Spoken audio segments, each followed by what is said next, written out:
So today we celebrate Christmas, the Nativity of the Lord.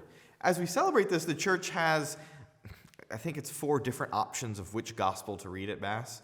So this one's based on John's gospel, the prologue of John's gospel, that in the beginning the Word was the Word, and the Word was with God, and the Word was God. See, this is exactly what we celebrate today, that the entire cosmos, the whole written universe, the whole of creation is created by this spoken Word of God, who is Jesus the Lord, who is co-eternal with the Father, who existed before all times and before all ages. That Jesus, who is co-eternal with the Father, the Word of God, spoken and creates the world, now enters creation himself by taking the form of human flesh. By taking our flesh, the Logos, the wisdom, the logic of God bursts forth into the world. And what happens is that when God enters the scene, when God protrudes and all of a sudden appears in a confrontation, he confronts. The light of God confronts. And the light of God appears into the darkness, and those who prefer darkness to the light hate it, and they flee from it. You know, I think we all kind of can relate to that.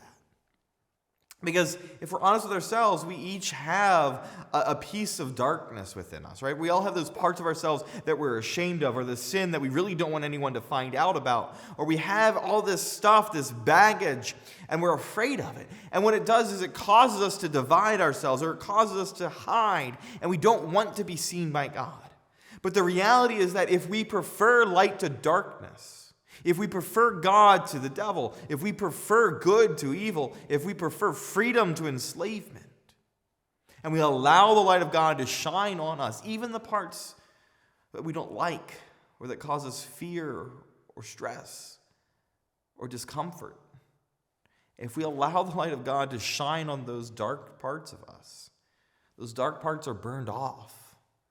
And in those parts being burned off, we're freed. And it's there. It's there that we can meet God and be put into union with him.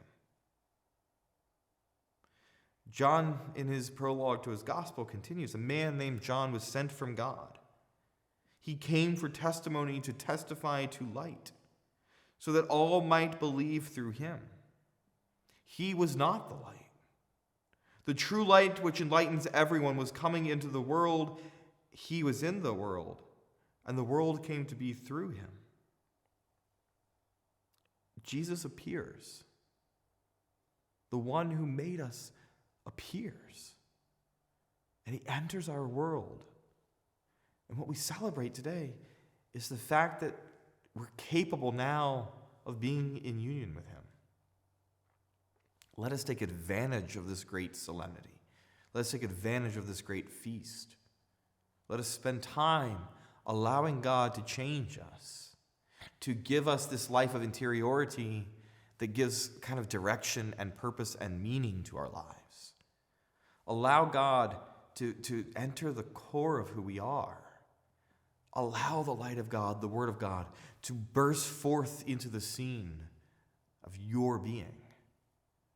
Allow Christmas to be what it is, the appearance of God in your world.